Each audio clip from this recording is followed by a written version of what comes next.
¿Cuáles son los pecados nacionales que afligen esta nación? Vamos a analizarlo detenidamente. Los pecados nacionales que afligen a nuestra nación son varios y tenemos que analizarlo dentro del contexto de la palabra de Dios. Pecados nacionales. ¿Qué son los pecados nacionales? Simplemente son aquellos pecados que arruinan a una nación. La Biblia nos enseña cómo tenemos que actuar para evitar que estos pecados nos lleven a la ruina. ¿Cómo lo podemos hacer? Rompiendo la cadena generacional. Sí. No podemos negar que nuestra forma de ser de hoy la heredamos de nuestros padres, como dice el apóstol Pedro. La vana manera de vivir que heredamos de nuestros padres. Esta herencia pecaminosa se manifiesta en la forma en que actuamos y se transmiten de generación en generación. Se convierten en nuestros pecados nacionales. Pecados que nos llevan muchas veces a la condición social a la cual vivimos. Atraso, subdesarrollo y violencia. El primero de todos los pecados más graves que podemos tener en nuestra nación es la mentira. Es un estilo de vida donde engañamos, falseamos la verdad. Hablamos mentira todo el tiempo. Cuando decimos que llego y no llego. Cuando prometo algo que no cumplo. Cuando quedo con alguien y sé que no voy a poder llegar a tiempo. La mentira la usan los políticos, los comerciantes, los vendedores, los periodistas e incluso hasta los cristianos dentro de las iglesias, predicando mensajes llenos de falacia y engaños. Dice la Biblia que vosotros sois de vuestro padre el diablo y los deseos de vuestro padre queréis hacer. Él ha sido homicida desde el principio y no ha permanecido en la verdad porque no hay verdad en él. Cuando habla mentira, de suyo habla, porque es mentiroso y padre de la mentira. Esto lo dice Juan 8:44. Así que la mentira es el origen del engaño diabólico y Satanás es el padre de la mentira. Pero, ¿qué enseña la Biblia sobre la mentira y la conducta del cristiano frente a ella? Efesios 4:25 dice: por lo cual, desechando toda la mentira, hablad verdad cada uno con su prójimo, porque somos miembros los unos de los otros. El cristiano se debe caracterizar por decir la verdad, por no andar con engaño, con sutileza. Tristemente, a muchas veces los predicadores predican mentira. Le ofrecen a la gente un futuro maravilloso en momentos lúgubres y tenebrosos. Le ofrecen prosperidad en vez de ofrecerle salvación. Predicar mentira. En la lengua hay el poder de la vida y de la muerte. Quien la aman comerán su fruto. Proverbio 18:21. Ahora bien, ¿qué podemos hacer nosotros para resolver el problema de la mentira? Veamos. Dice la palabra de Dios que el segundo pecado más grave que padece la sociedad nuestra es el sexo, la promiscuidad sexual. Y esto lo vemos que la prueba se evidencia en la gran cantidad de madres solteras e hijos sin padres. El aumento del SIDA, de las enfermedades de transmisión sexual, del adulterio, de la fornicación, del machismo, de los divorcios. En Honduras, por ejemplo, entre el 40 al 60% de los niños que nacen son hijos de madres solteras. Al no tener un padre, están descompensados en su desarrollo y se convierten en grupo de riesgo o las madres tienen que hacer un esfuerzo tremendo para suplir el espacio que genera la presencia de un padre.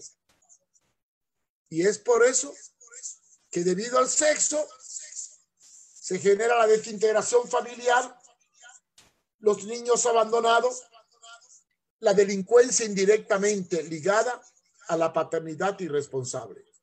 Y uno de los peores problemas que tenemos es la fornicación.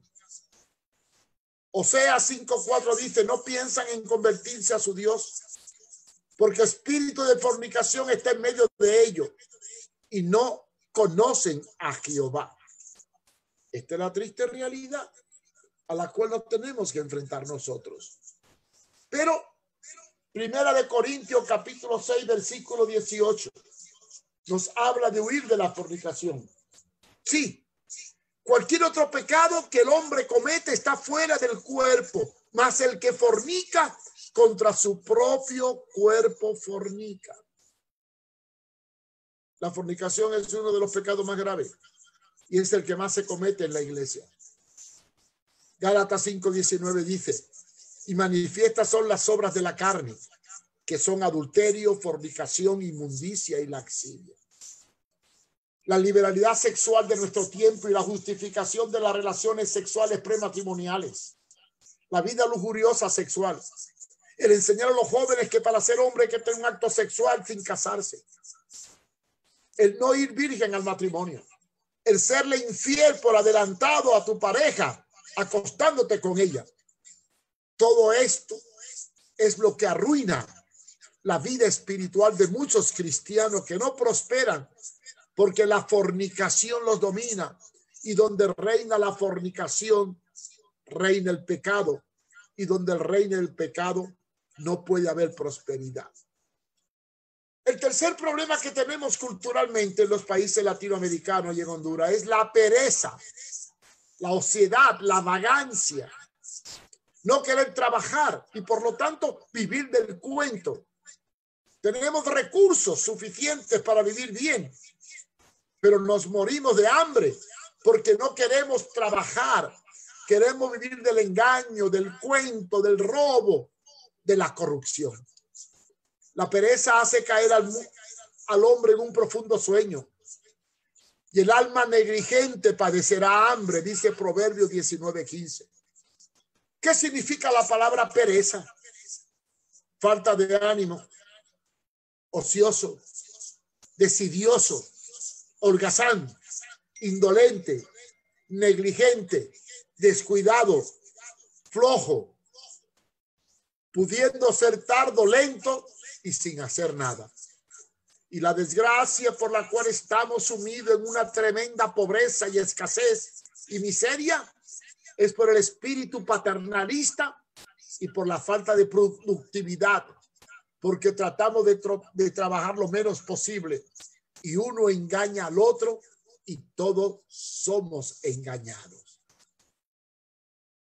Primera de Tesalonicenses 3 del 10 al 11 nos habla claramente cómo debemos ser como cristianos. No debemos apoyar actitudes de pereza y alimentar el paternalismo y mantener a la gente ociosa y dar prebendas a cambio de nada. Dice segunda de Tesalonicenses 3 del 10 al 11. Porque también cuando estábamos con vosotros os ordenamos esto. Si alguno no quiere trabajar, tampoco coma. Porque oímos que algunos de entre vosotros andan desordenadamente, no trabajando en nada, sino entremetiéndose en lo ajeno. Hermano, nunca te quejes de tu trabajo. Agradécele a Dios porque tiene uno. Y si no lo tienes, búscalo. Y si no tienes nada que hacer, búscate algo que hacer. No le dé lugar a la pereza, porque la ociedad nos lleva a muchos vicios. Además, la pereza conduce a la corrupción, porque todo el perezoso tiene que vivir del cuento, del engaño, de la mentira, de la extorsión, del chantaje.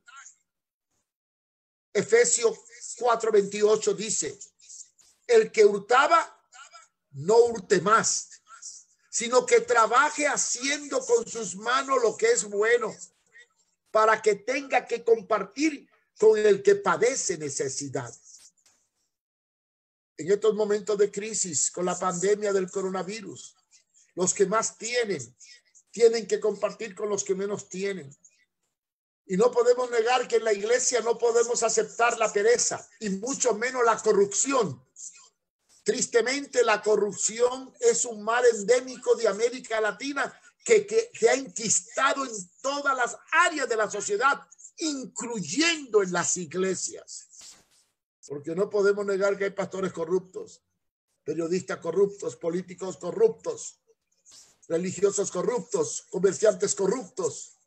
La corrupción es la consecuencia del vivir del cuento, de no querer trabajar, de vivir con engaño, mentira.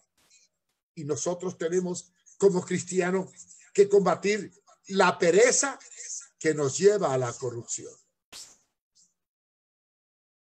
Ahora bien, ¿por qué hay que trabajar? El trabajo es el efecto del juicio de Dios por el pecado del hombre. Recordemos que en Génesis capítulo 3 se relatan 3 juicios de Dios por el pecado. El primero, que la mujer pariría con dolor. El segundo, que morirían. Y el tercero está en Génesis 3 del 17 al 19. Y al hombre le dijo: por cuanto obedeciste la voz de tu mujer y comiste del árbol de que te mandé diciendo, no comerás de él, maldito será la tierra por tu causa. Con dolor comerás de ella todos los días de tu vida. Vivimos de la agricultura. Espinos y cardo te producirá, y comerás plantas del campo. Con el sudor de tu rostro comerás el pan hasta que vuelvas a la tierra, porque de ella fuiste tomado, pues polvo eres y polvo te volverás. Y segunda de Timoteo 2:6 dice: el labrador, para participar de su fruto, deberá trabajar primero. Quiere decir que como consecuencia indirecta del pecado del hombre, tristemente hoy tenemos que trabajar, porque el trabajo es una bendición y es un mandato divino que no podemos obviar. Ahora bien, hermanos, ¿cómo debemos enfrentar esto? Hoy en día predican mucho de la prosperidad. Tanto das, tanto recibes.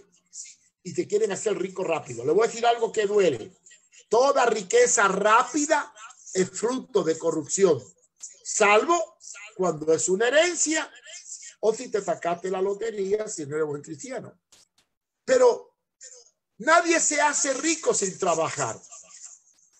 La prosperidad depende del trabajo. Y no solo del trabajo, sino de tener una buena mayordomía. Mateo 25:21 dice que Jesús le dijo al siervo fiel: bien, buen siervo fiel, sobre poco has sido fiel, sobre mucho te pondré. Entra en el gozo de tu Señor. ¿Qué es ser un fiel siervo? Uno que sabe administrar, cuidar, apreciar lo que no es suyo, porque si cuida lo que no es tuyo, cuidarás lo tuyo. Y si cuida lo tuyo, también cuidará lo que no es tuyo. Bienaventurado aquel siervo al cual cuando su Señor venga, le haya siendo así, trabajando y siendo buen administrador. Y esto de la mayordomía y de la administración, en esta época de crisis, donde viene una gran hambruna frente a esta gran pandemia, tenemos que hablar en los próximos programas para aprender a ser buenos mayordomos de lo poco que tenemos y de la crisis que se avecina. Y quiero terminar diciendo que la pobreza es la hermana mayor de la pereza. ¿Sí? Cuando hay pereza, hay pobreza. Nadie prospera durmiendo, ni acostado, ni descansando. Y tristemente, algunos que defienden la pereza, porque el mundo está lleno de perezosos, y por eso Proverbios nos habla del ejemplo de la hormiga, cómo trabaja, cómo lucha. Entonces se han diseñado 10 mandamientos para el vago. o para el perezoso. Espero que no sean los tuyos. El primero dice, se nace cansado y se vive solo para descansar. El segundo, ama a tu cama como a ti mismo. El tercero, si ves a alguien descansando, ayúdalo. Cuarto, descansa de día para que pueda dormir tranquilo en la noche. Quinto, el trabajo es sagrado. No lo toques. Qué filosofía esta, ¿verdad? De los perezosos. Sexto, aquello que puedes hacer mañana, pues no lo hagas hoy. Séptimo, trabaja lo menos posible. Lo que tenga que hacer, que lo haga otro. 8, cálmate, que nunca nadie murió por descansar. Bueno, esa es la teoría de los vagos. Y 9, cuando te sienta el deseo de trabajar, siéntate y espera que te pase el deseo. Y 10, y esto lo encontré en un carro español cuando iba manejando, tenía atrás una placa que decía, si el trabajo es salud, que trabajen los enfermos. Y es que en realidad el que no trabaja es un enfermo. Estos 10 mandamientos del vago, tristemente, rompen la realidad y nos llevan a la miseria y nos mantienen en la terrible condición que hoy vivimos. Y por eso, hermanos, yo quiero decirles hoy a ustedes con el corazón, combatamos la ociosidad, que es la que nos lleva y genera muchos vicios. Combatamos la pereza. Dejemos de ser vagos, convirtámonos en productivos, superémonos nosotros. Y en la medida en que nosotros nos superamos, también el país supera. Y quiero terminar con esta bella canción que espero sea una inspiración para ustedes en este día, como despedida para esta enseñanza. Los pecados de la nación. Los 3 pecados más graves de la nación, que son la pereza, la mentira y el sexo.